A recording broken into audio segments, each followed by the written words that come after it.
Bismillahirrahmanirrahim. Assalamualaikum warahmatullahi wabarakatuh.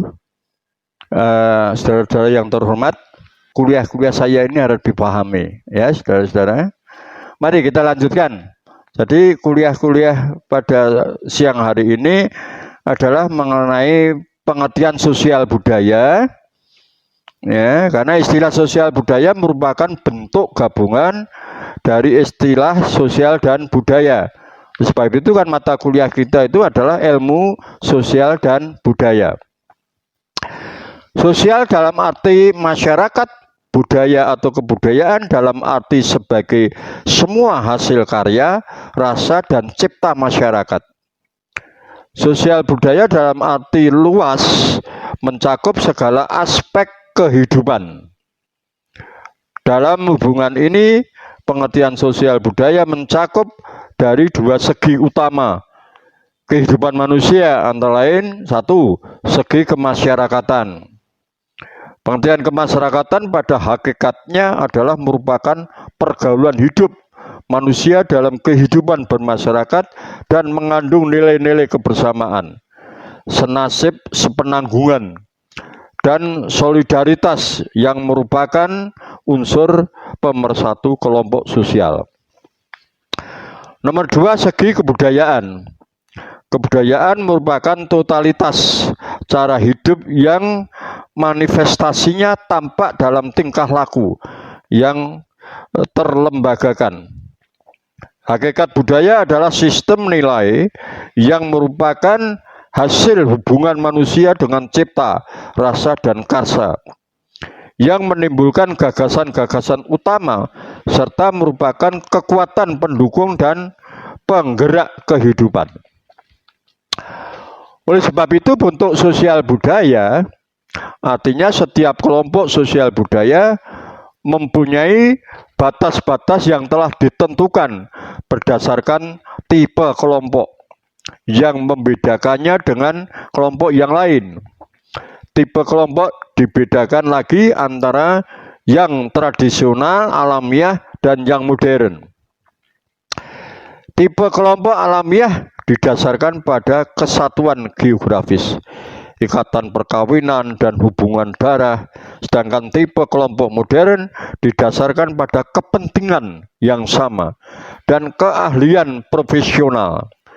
Dengan demikian ada 4 macam tipe kelompok sosial budaya, yaitu dicamkan saudara-saudara, antara lain satu, tipe kelompok sosial budaya berdasarkan kesatuan geografis seperti desa, kota, daerah aliran sungai, daerah pantai, dan daerah pegunungan. Yang nomor dua, tipe kelompok sosial budaya berdasarkan ikatan perkawinan dan hubungan darah seperti keluarga dan keluarga besar. Nomor tiga, tipe kelompok sosial budaya berdasarkan kepentingan yang sama seperti koperasi, lembaga swadaya masyarakat, dan yayasan. Yang keempat, tipe kelompok sosial budaya dalam hal ini adalah merupakan suatu kesaksian yang profesional seperti kelompok profesi dan kelompok pengusaha. Warga masyarakat menyatukan diri dalam tipe kelompok sosial budaya, kesatuan tempat, dan ikatan alamiah. Dikarenakan beberapa alasan, antara lain satu, mata pencaharian yang sama, sehingga penerapan asas gotong royong dan tolong menolong lebih efektif dan efisien. Yang nomor dua, keturunan etnis yang sama, budaya yang sama yang mengikat mereka sehingga berkembang rasa solidaritas, kelompok untuk hidup bersama, dan saling melindungi di tempat yang sama. Contohnya desa petani di Bali, itu biasanya di daerah sawah irigasi di sana, mereka lebih mudah menerapkan sistem subak. Pada desa ini etnis yang sama, budaya sama, dan mata pencaharian yang sama. Itu bertani di dalam keadaan di Pulau Dewata Bali. Tujuan sosial budaya itu mengenai hakikat keilmuan, maka tujuan ilmu sosial budaya sebagai bagian dari kehidupan masyarakat adalah A. Mengembangkan kesadaran mahasiswa menguasai pengetahuan tentang keanekaragaman atau kesetaraan dan kemartabatan manusia sebagai individu dan makhluk sosial dalam kehidupan bermasyarakat. Yang B. Menumbuhkan sikap kritis, peka dan arif dalam memahami keragaman, kesederajatan dan kemartabatan manusia. Dengan landasan nilai estetika, etika dan moral dalam kehidupan bermasyarakat.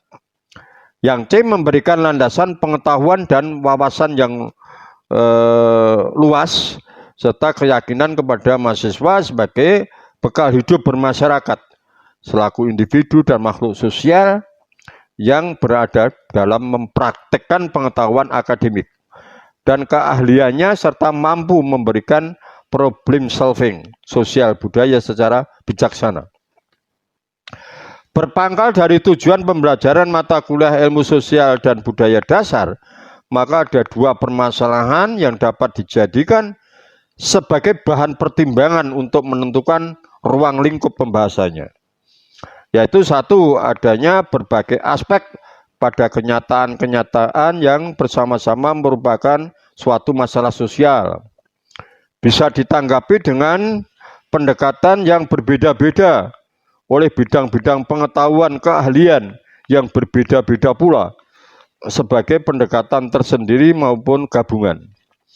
Yang B, adanya keanekaragaman golongan dan satuan sosial dalam masyarakat yang masing-masing mempunyai kepentingan, kebutuhan, serta pola-pola pemikiran dan pola-pola tingkah laku sendiri. Tetapi ada juga persamaan kepentingan kebutuhan serta persamaan dalam pola pemikiran dan pola tingkah laku yang menyebabkan adanya pertentangan-pertentangan maupun hubungan-hubungan kesetiakawanan dan kerjasama dalam masyarakat. Adapun perkembangan sosial budaya Indonesia itu telah mengalami proses perkembangan secara bertahap dan berkesinambungan yang kita konsepkan sebagai evolusi kebudayaan. Masa dalam kehidupan manusia dapat dibagi dua, yaitu masa prasejarah, masa sebelum manusia mengenal tulisan sampai manusia mengenal tulisan, dan masa-masa sejarah, masa manusia telah mengenal tulisan.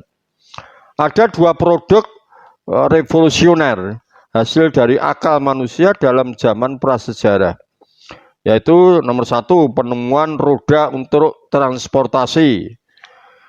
Pola mulanya roda hanya digunakan untuk mengangkut barang berat di atas batang pohon. Yang nomor dua, bahasa adalah suatu yang diterima sebagai cara untuk menyampaikan pikiran seseorang kepada orang lain. Mengenai masa prasejarah ini ada dua pendekatan untuk membagi zaman, yaitu pendekatan berdasarkan hasil teknologi, terdiri dari zaman batu sampai zaman batu tengah, sampai zaman batu baru dan sebagainya. Adapun pendekatan berdasarkan model sosial ekonomi atau mata pencaharian hidup yang terdiri atas. Kadang-kala orang pada waktu itu belum ada senapan dan sebagainya. Makanya ada masa berburu dan mengumpulkan makanan, meliputi masa berburu sederhana dan masa berburu tingkat lanjut. Yang nomor B, masa bercocok tanam, meliputi tradisi neolitik dan megalitik. Yang nomor C, masa kemahiran. Nah, ini yang sampai sekarang kita tunggu karena adanya suatu kehidupan bertani itu kadang-kala tidak bercorak pada hal-hal yang klasik. Dan kalau sekarang kerbau sapi itu sudah diganti traktor sehingga bisa mengolah tanah dengan baik. Ini masa kemahiran teknik atau perundingan. meliputi tradisi perunggu sampai tradisi Simatupang sampai pada hal-hal yang terakhir ini adalah zaman emas. Untuk sejarah kebudayaan di Indonesia itu ada zaman prasejarah, zaman purba, zaman madya. Dengan demikian lahirnya pertahanan barat di Eropa dimulai dengan adanya revolusi pemikiran. Masyarakat adab ingin keluar dari abad gelap. Melalui revolusi pemikiran inilah lahir sains dan teknologi. Masyarakat Mesir mula-mula membuat kalender bulan berdasarkan siklus. Ya, tapi sekarang seperti di Indonesia itu sudah sangat canggih karena berdasarkan hal-hal yang aktual. Itu antara lain. Ini semasa peradaban sosial budaya. Dengan demikian kebudayaan, peradaban dan sistem nilai budaya itu berasal dari kata budaya yang berasal dari kata Sangsekerta budaya sebagai bentuk jamak dari individu yang berarti budi dan akal. Bahwa kebudayaan adalah hal-hal yang bersangkutan dengan budi dan akal. Kuncaraningrat memberikan pengertian kebudayaan sebagai keseluruhan dari hasil budi dan karyanya itu. Jadi kehidupan kebudayaan merupakan suatu produk budaya. Dengan demikian antara lain ada satu wujud kebudayaan, ini membaginya menjadi wujud fisik dan non fisik.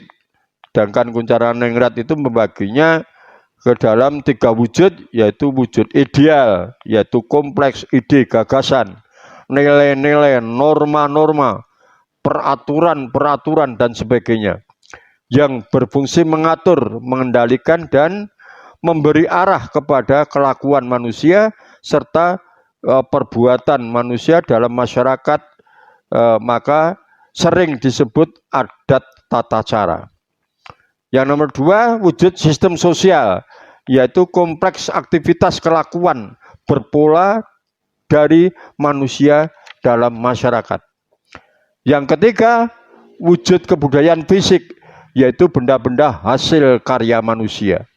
Misalnya pabrik, komputer, dan sebagainya. Itu merupakan suatu wujud daripada budaya yang disebut adalah merupakan suatu kebudayaan. Kebudayaan dalam kaitannya adalah merupakan suatu penciptaan dan pengolahan nilai-nilai yang tercakup di dalamnya usaha memanusiakan diri di dalam alam lingkungan, baik fisik maupun lingkungan sosial. Jika dihubungkan dengan wujud kebudayaan yang dikemukakan oleh Kuncaraningrat tadi, maka nilai-nilai insani itu meliputi wujud kebudayaan ideal dan wujud sistem sosial. Sedangkan nilai estetika terdapat pada wujud kebudayaan fisik. Dikatakan nilai-nilai etika karena menyangkut kelakuan dan perbuatan manusia yang sesuai dan dihargai martabat manusia.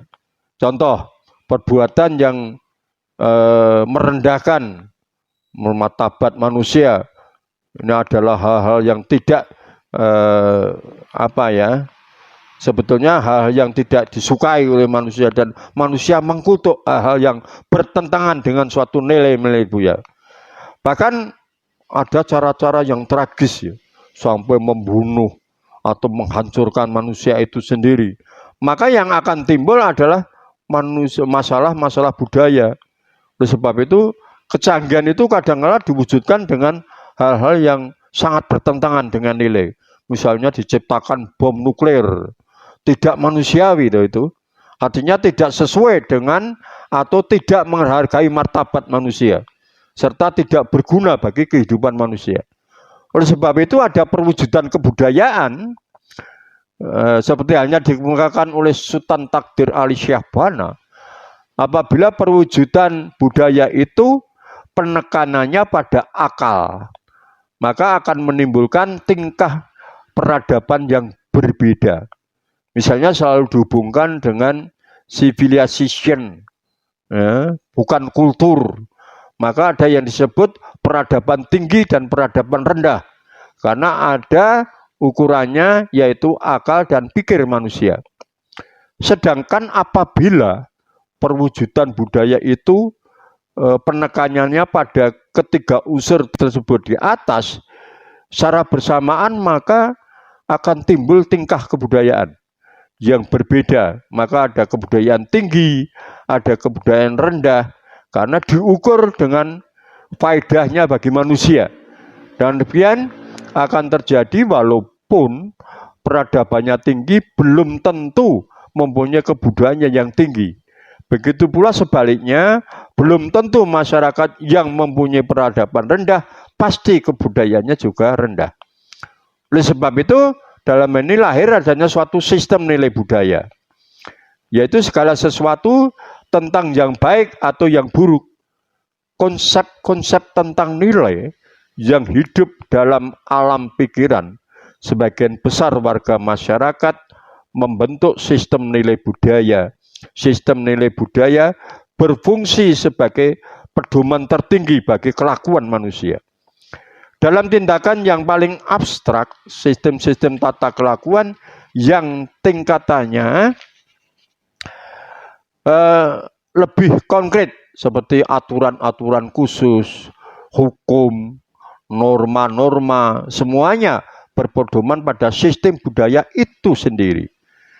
Oleh sebab itu, kalau kita berbicara pada kehidupan manusia, kadang-kala ada juga manusia dalam cinta kasih, manusia dengan keadilan, manusia dengan kegelisahan. Itu semua adalah kehidupan manusia yang secara fundamental merupakan hal-hal yang kadang-kala wajib dilakukan, tapi harus dicermati bahwa itu kadang-kala bisa mendorong kehidupan manusia bisa maju dengan adanya suatu kehidupan budaya itu sendiri.